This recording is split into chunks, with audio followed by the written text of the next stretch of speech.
Terima kasih atas waktunya untuk menonton video kami.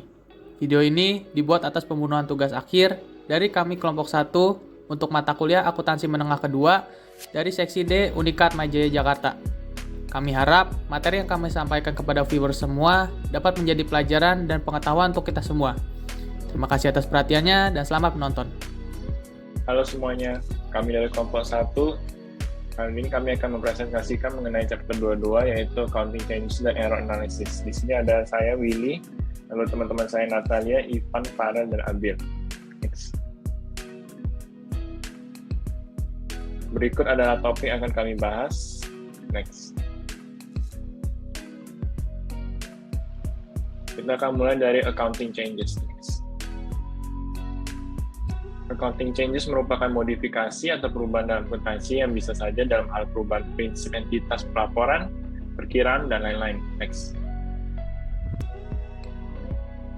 Terdapat dua jenis perubahan akuntansi, yaitu pertama ada perubahan kebijakan akuntansi yang dimana kegiatan merubah prinsip dasar konvensi, peraturan, atau praktik tertentu ini diterapkan oleh suatu entitas dan menyusun dan menyajikan laporan keuangan.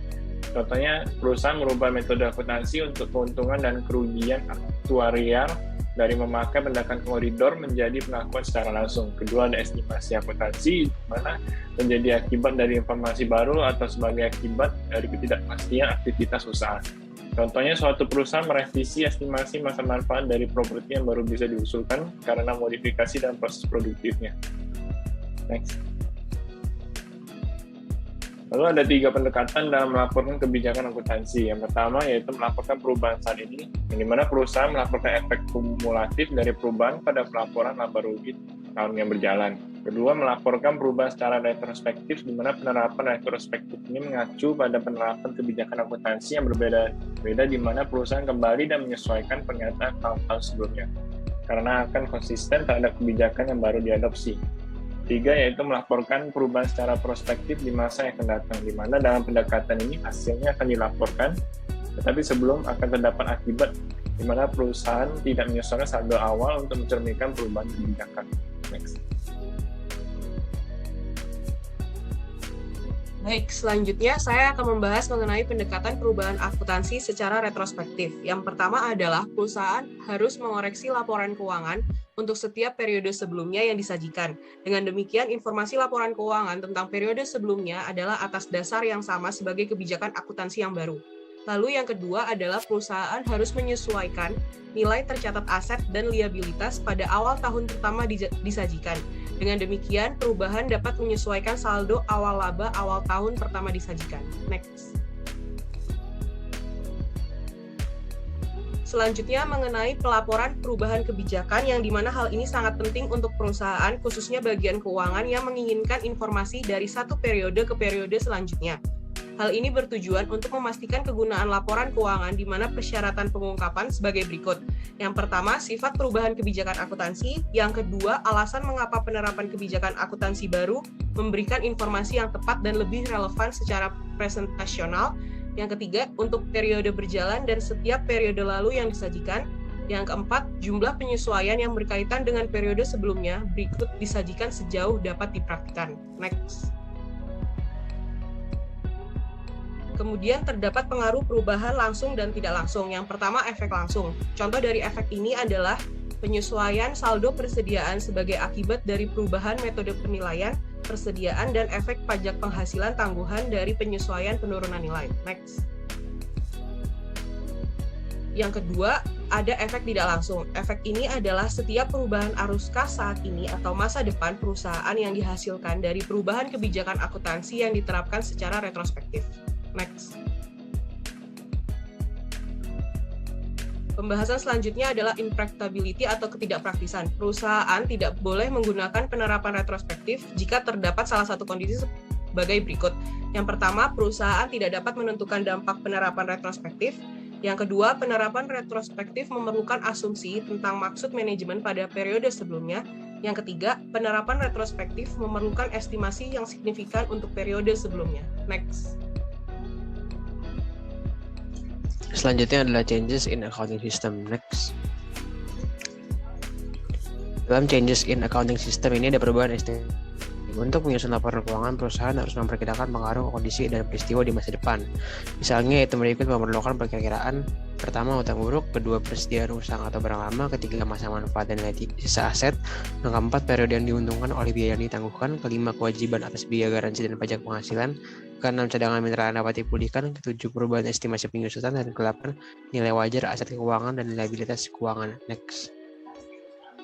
Selanjutnya, pelapor prospektif adalah perusahaan melaporkan perubahan estimasi akuntansi secara prospektif. Artinya, perusahaan tidak boleh menyesuaikan hasil yang dilaporkan sebelumnya untuk perubahan estimasi. Dalam laporan prospektif ada beberapa perhitungan dampak dari perubahan estimasi. Yang pertama, periode perubahan jika perubahan hanya mempengaruhi produk tersebut. Misalnya, seperti perubahan estimasi jumlah piutang tak tertagih hanya mempengaruhi pendapatan produk berjalan. Yang kedua, periode perubahan dan perubahan tersebut mempengaruhi keduanya. Misalnya seperti perubahan estimasi masa manfaat aset yang dapat disusutkan mempengaruhi beban penyusutan pada periode saat ini dan masa depan. Next. Selanjutnya, ISB. ISB itu memandang perubahan estimasi sebagai koreksi dan penyesuaian berulang yang normal, hasil alami dari proses akuntansi. Next. Selanjutnya adalah pengungkapan. Dalam pengungkapan, perusahaan harus mengungkapkan jumlah perubahan estimasi akuntansi yang berdampak pada periode berjalan atau diperkirakan akan berdampak pada periode mendatang.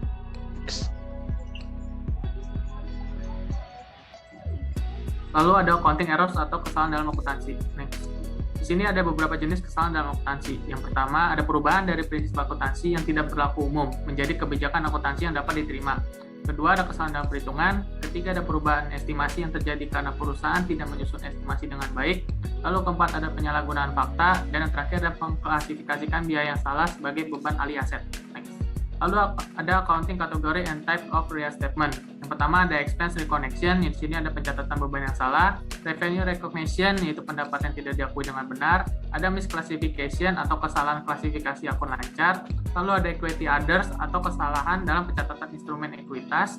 Lalu ada reserve on recognition atau kesalahan yang melibatkan piutang tak tertagih, cadangan persediaan, tunjangan pajak, penghasilan, dan kontingensi kerugian dari masa lalu. Lalu ada long life assets atau kesalahan pencatatan pada aset properti dan lain-lainnya. Lalu taxes atau kesalahan koreksi dalam pelaporan pajak. Lalu ada juga equity other comprehensive income. Di sini ada kesalahan pada transaksi ekuitas pendapatan komprehensif. Lalu ada inventory. Di sini kesalahan pada penilaian biaya, kuantitas persediaan, dan penyesuaian biaya penjualan. Lalu ada equity share option. Di sini kesalahan pada opsi saham karyawan. Lalu yang terakhir ada others, kesalahan pada setiap pernyataan ulang pada akuntansi. Lalu hal-hal yang perlu diperhatikan dalam accounting errors di sini ada yang pertama, semua material harus diperbaikin. Yang kedua, ada mencatat koreksi kesalahan dari periode sebelumnya sebagai penyesuaian terhadap saldo awal laba ditahan pada periode berjalan. Lalu yang C, untuk pernyataan komparatif, di sini perusahaan wajib untuk menyatakan kembali pernyataan sebelumnya yang terpengaruh untuk mengkoreksi kesalahan yang ada. Next. Lalu di sini ada laporan komparatif di mana ada 3 hal yang perlu diperhatikan, yaitu 1, membuat penyesuaian untuk mengkoreksi jumlah dalam semua akun yang terpengaruh untuk dilaporkan, yang dimana dalam laporan tersebut untuk semua periode yang dilaporkan. Yang kedua, menyatakan kembali data ke dasar yang benar untuk setiap tahun yang disajikan. Lalu yang ketiga adalah menunjukkan penyesuaian catch up sebagai penyesuaian periode sebelumnya terhadap laba yang ditahan untuk periode paling awal yang dilaporkan. Next. Lalu ada summary of accounting changes and correction of errors. Next.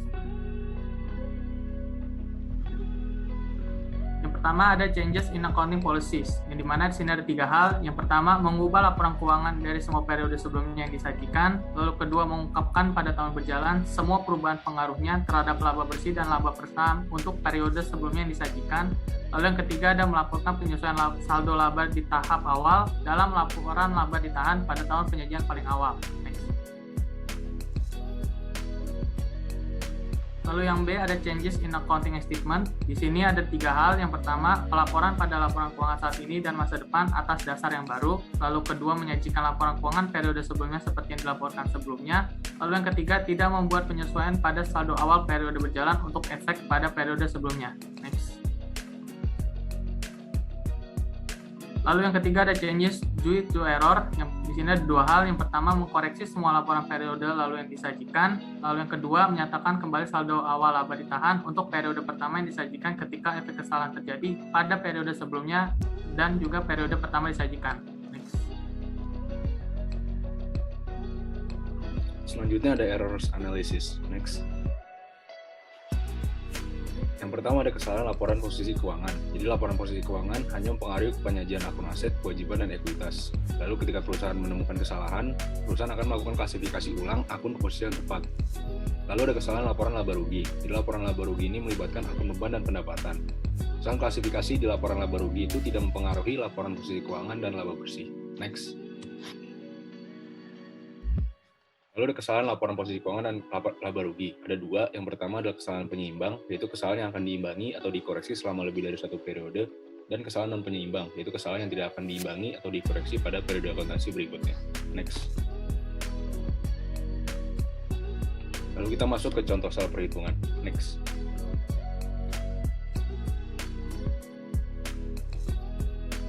Berikut adalah soal yang akan kita bahas, yaitu PT ABC. Di sini kita diminta untuk membuat jurnal koreksi yang diperlukan pada tahun 2017 dan membuat jurnal yang diperlukan untuk mencatat beban penyusutan pada 31 Desember 2017. Next.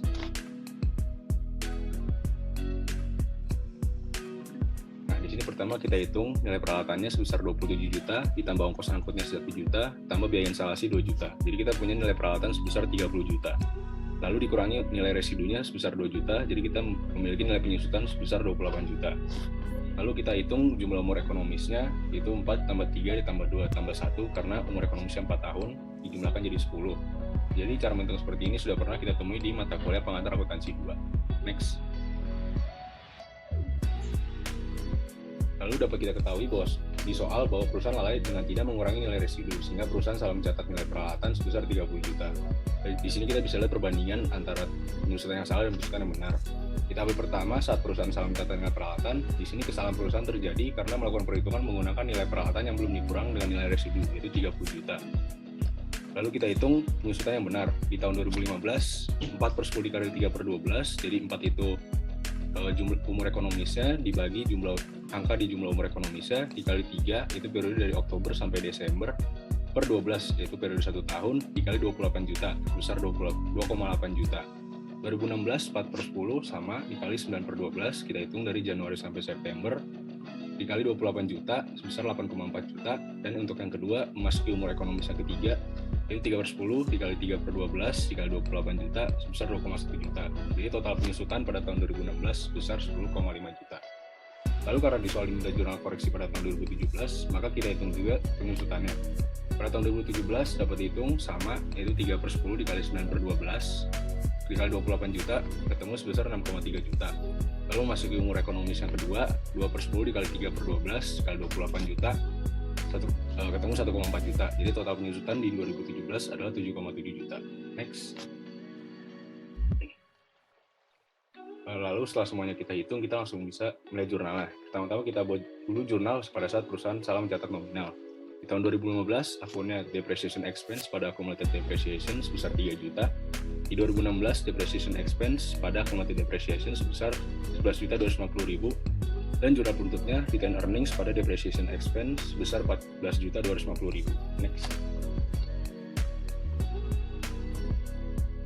Selanjutnya kita buat juga jurnal yang seharusnya dibuat perusahaan. Ini jurnal yang benar, 2015 akunnya depreciation expense pada accumulated depreciation sebesar 2,8 juta.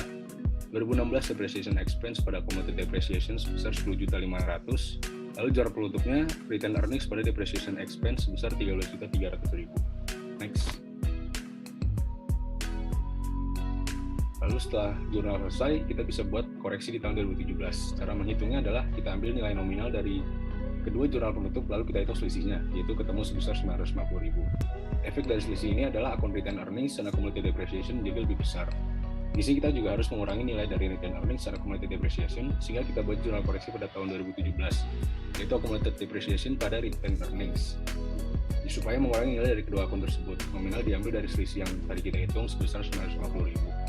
Setelah kita buat jurnal koreksi, selanjutnya kita akan membuat jurnal yang diperlukan pada tahun 2017, yaitu depreciation expense pada accumulated depreciation sebesar 7,7 juta, dan jurnal penutupnya yaitu return earnings pada depreciation expense sebesar 7,7 juta. Sekian pembahasan kami mengenai accounting changes and error analysis. Terima kasih.